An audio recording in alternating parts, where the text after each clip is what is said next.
जय माता दी प्रिय भक्तजनों। आज की इस वीडियो में आप सुनेंगे दशा माता के 7वें दिन की कथा, भगवान श्री गणेश की कथा और लपसी तपसी की कहानी। प्रेम से बोलिए गणेश जी महाराज की जय। एक समय की बात है, एक छोटा सा लड़का अपनी दादी से हमेशा गणेश जी की कहानियां सुनता था। उसकी माँ गणेश जी की परम भक्त थी। कहानी सुनते सुनते उसे लगा कि क्यों ना मैं गणेश जी से मिलकर आऊं, और हमारे घर में इतनी गरीबी है, दरिद्रता है, तो गणेश जी से मिलूंगा तो सबके बारे में बताऊंगा, फिर मैं धनवान हो जाऊंगा। यह सोचकर वह लड़का घर छोड़कर निकल गया। चलते चलते वह घने जंगल में पहुंच गया।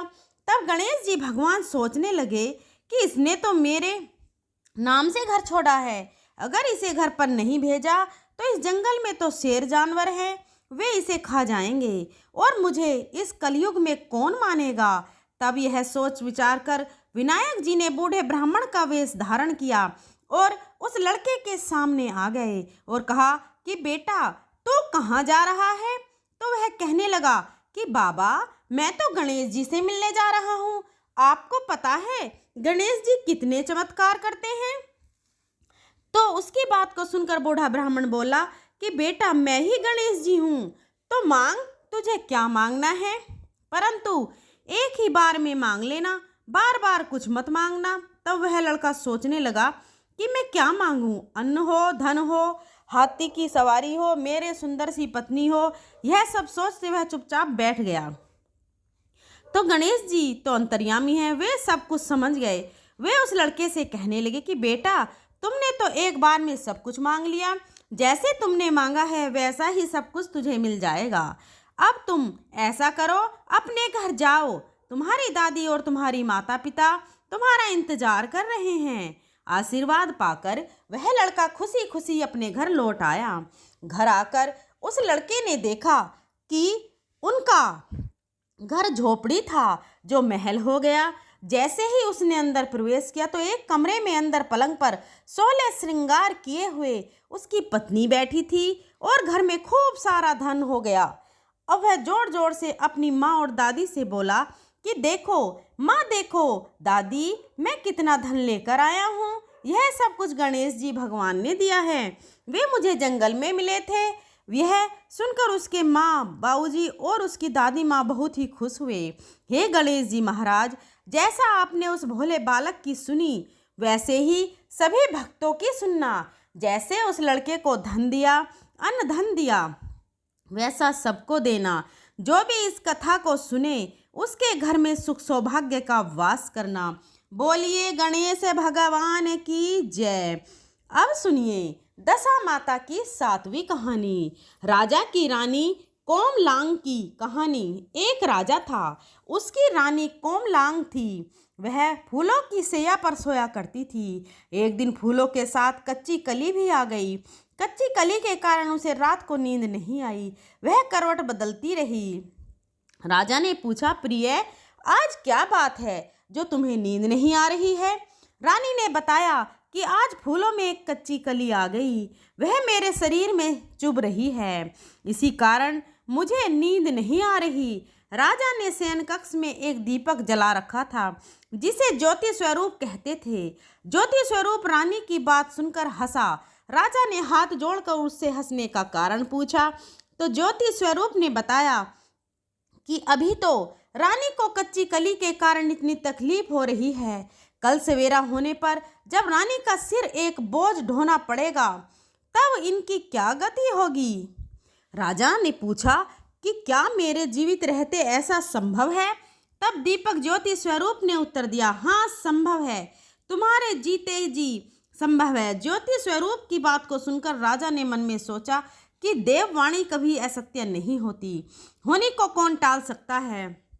रानी को अवश्य बोझ ढोना पड़ेगा, परंतु यह हो सकता है कि यदि मैं इसे एक संदूक में बैठाकर समुद्र में बहा दूं तो संभव है कि यह बोझा ढोने से बच जाए, क्योंकि समुद्र में डूब जाने पर बोझा ढोने से बच जाएगी।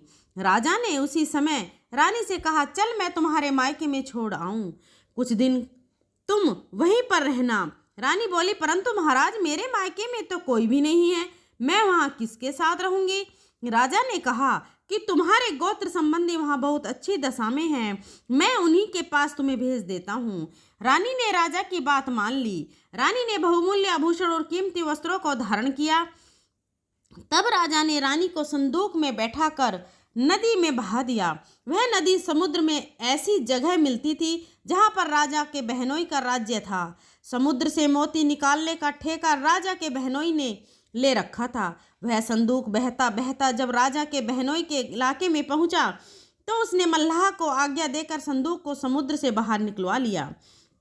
संदूक को उसने अपने महल के सैन कक्ष में भिजवा दिया और आदेश दिया कि मेरे पहुंचने तक इसे कोई नहीं खोल ले। राजा का बहनोई जो इस जगह का स्वयं राजा था, उसने सैन कक्ष में संदूक के पहुंचते ही रानी को पता चला कि संदूक को राजा ने समुद्र में पाया है, तो वह फौरन सैन कक्ष में आई। उसने पहरेदार को हट जाने को कहा। रानी ने संदूक खोल लिया। उसे संदूक के अंदर 16 श्रृंगार की एक स्वर्ग सुंदरी मिली। रानी ने अपने मन में सोचा कि यदि राजा इसको इस दशा में देखेंगे तो इसके ही हो जाएंगे और मुझे छोड़ देंगे। इसलिए उसने उस रानी के सब जेवर कपड़े उतारकर उसे फटे पुराने कपड़े पहना दिए और संदूक में बंद कर दिया। राजा जब बाहर से अपने महल में आए तो उसने रानी को अपने सैन कक्ष में बुलाया और रानी से पूछा कि क्या तुमने देखा है कि संदूक में क्या है? तो रानी ने उत्तर दिया कि मैंने कुछ नहीं देखा है, मुझे नहीं पता कि संदूक में क्या है। राजा ने रानी के सामने संदूक खुलवाया तो उससे संदूक के अंदर फटे पुराने कपड़े पहने एक स्त्री दिखाई दी, जो भी कान सी लग रही थी, भिखारिन सी लग रही थी। रानी ने कहा, यह कोई भिखारिन लग रही है, इसको कारखाने में भिजवा दिया जाए, वहाँ लकड़ी ढोकर अपना जीवन निर्वाह करती रहेगी। तो राजा ने रानी के कहे अनुसार उसे कारखाने में भिजवा दिया। एक दिन रानी की सहेलियां नदी में स्नान करके दशा माता का डोरा ले रही थीं। उनके पास एक डोरा रह गया तो वे सोच रही थी कि इस डोरे को किसे दिया जाए कि उसी समय लकड़ी ढोने वाली रानी वहां आ गई। उन्होंने उसे रोककर पूछा, बहन, हमारे साथ दशा माता का एक डोरा ले लो। रानी ने कहा कि मुझे डोरा लेने में कोई हर्ज नहीं है, परंतु मुझे तो खाने भर को नहीं मिलता, मैं इस डोरे की पूजा कैसे करूंगी? वे बोली कि तुम इस बात की चिंता मत करो, हम हर रोज इस जगह स्नान करने आया करेंगी। 9 दिन तक हम यहाँ पर कथा कहेंगी, तुम भी रोज आकर कथा में शामिल हो जाया करना। 10वें दिन पूजा होगी, तब तक दशा माता चाहेंगी तो तुम्हारी दशा बदल जाएगी। रानी ने दशा माता का ध्यान कर डोरा ले लिया। उसी दिन रानी के पति राजा को यह चिंता हुई कि रानी को संदूक में बंद करके बहा तो दिया था, परंतु पता नहीं उसका क्या हाल होगा। उसकी खोज खबर लेने के लिए राजा एक नौका पर बैठकर नदी की यात्रा करता हुआ अपनी बहनोई के यहाँ पहुँचा। संध्या के समय वह अपनी बहन से बोला, मेरे हाथ पैरों में बहुत दर्द हो रहा है, किसी दबाने वाले को बुलाओ। तब उसकी बहन ने लकड़ी ढोने वाली भिखारिन को बुलाकर लाने को आज्ञा दी। उसे कहा, आज रात तुम मेरे भाई के पैर दबा दो। वह बड़ी संकोच में पड़ गई। अपने मन में सोचने लगी, आज तक मैंने किसी पुरुष को छुआ तक नहीं है। रानी अपने भाई के पैर दबाने के लिए उस पर जोर डाल रही थी, इसलिए लाचार होकर उसने हाँ कर दी कि पैर दबाते दबाते रानी को उसके पाँव में पद दिखाई पड़ा। रानी चुपचाप रोने लगी। उसके आंसू राजा के पैरों पर टपक पड़ा। राजा ने उससे पूछा, तुम क्यों रो रही हो? तुम अपना भेद मुझे बताओ, मेरे द्वारा तुमको कोई हानि नहीं होगी। रानी बोली कि जैसा पद आपके पैर में है वैसा ही पद मेरे पति के पैर में भी था। पहले के दिनों की याद आ जाने पर मुझे रोना आ गया। राजा ने उसे पहचान लिया। राजा बोला, मैं समझ गया, अब तुम्हें मेरे पैर दबाने की जरूरत नहीं है। तुम्हारे भाग्य में जो लिखा था वह तुम्हें भोगना ही पड़ा। मैंने उसे टालने के लिए जो उपाय किया था उसका नतीजा उल्टा ही निकला। तुम्हें मेरे जीते जी लकड़ियां ढोनी पड़ी। फिर सवेरा हुआ, परंतु अतिथि राजा सोकर नहीं उठा और न पैर दबाने वाली दासी ही कमरे से बाहर निकली। राजा की बहन को चिंता होने लगी। थोड़ी देर के बाद दासी कमरे से बाहर निकली और कारखाने में काम करने चली गई। रानी ने कमरे में जाकर अपने भाई को जगाया। उसका भाई बोला, मेरी तबीयत ठीक नहीं है, मेरा सिर दर्द कर रहा है, मैं अभी आराम करना चाहता हूँ, मेरा मन भी बहुत व्याकुल हो रहा है। रानी ने पूछा, आखिर क्या बात है, कुछ तो बताओ। राजा ने कहा, बड़ी शर्म की बात है। मैंने तुम्हारी भाभी को जानबूझकर संदूक में बैठाकर तुम्हारे पास इसलिए भेजा था कि इसे यहाँ आराम से रखा जाएगा, परंतु उसे तो यहाँ लकड़ियाँ ढोनी पड़ रही हैं। उसके तुमने सारे गहने कपड़े उतार कर उसे रास्ते की भिखारिन बना दिया। उसकी बहन बोली, मैंने उसे नहीं पहचाना। उसने दासियों को भेजकर उसे चुपचाप अपने पास बुलाया।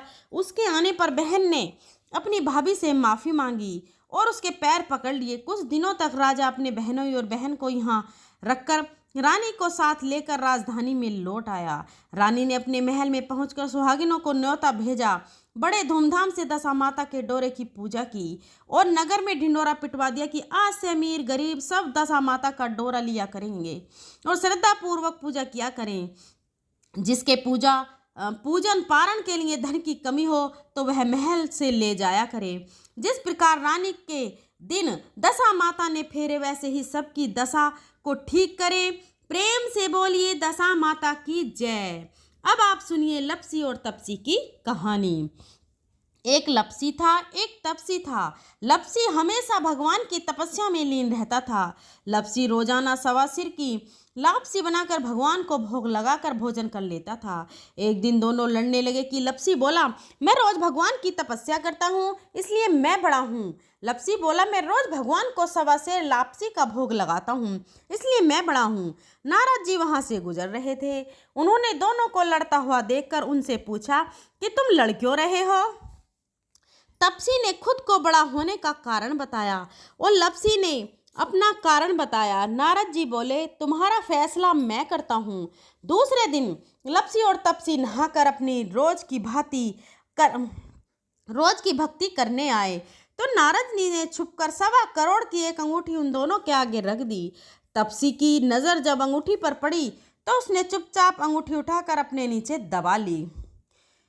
लपसी की नज़र जब अंगूठी पर पड़ी तो उसने ध्यान नहीं दिया और भगवान को भोग लगाकर लपसी खाने लगा। नारद जी सामने आए तो दोनों ने पूछा कि कौन बड़ा है। तो नारद जी ने तपसी से खड़ा होने को कहा। वे खड़ा हुआ तो उसके नीचे दबी अंगूठी दिखाई दी। नारद जी ने तपसी से कहा, तपस्या करने के बाद भी तुम्हारी चोरी करने की आदत नहीं गई, इसलिए लपसी बड़ा है और तुम्हें तुम्हारी तपस्या का कोई फल भी नहीं मिलेगा। तपसी शर्मिंदा होकर माफ़ी मांगने लगा। उसने नारद जी से पूछा, मुझे मेरी तपस्या का फल कैसे मिलेगा। नारद जी ने कहा, यदि कोई गाय और कुत्ते की रोटी नहीं बनाएगा तो फल तुझे मिलेगा। यदि कोई ब्राह्मण को भोजन नहीं करवाएगा, दक्षिणा नहीं देगा, वह फल तुझे मिलेगा। यदि कोई साड़ी के साथ ब्लाउज नहीं देगा तो फल तुझे मिलेगा। यदि कोई दिए से दिया जलाएगा तो फल तुझे मिलेगा। यदि कोई सारी कहानी सुने लेकिन तुम्हारी कहानी नहीं सुने तो फल तुझे मिलेगा। उसी दिन से हर व्रत कथा कहानी के साथ लपसी और तपसी की कहानी भी सुनी और कही जाती है। प्रिय भक्तजनों, आज की वीडियो अगर अच्छी लगी हो तो इस वीडियो को लाइक कीजिए और अपने फ्रेंड और फैमिली में शेयर कीजिए। चैनल पर बने रहने के लिए बहुत बहुत शुक्रिया और हमारे चैनल सुविचार विद रीना को सब्सक्राइब करिए और चैनल पर बाकी दिनों की दशा माता की कहानी को भी आप ज़रूर सुनिएगा। आपको उसका करोड़ों गुना फल प्राप्त होगा। अगर मेरे बोलने में कोई त्रुटि रही हो तो मैं हाथ जोड़कर क्षमा प्रार्थी हूँ। मिलते हैं अगली वीडियो में, तब तक के लिए धन्यवाद।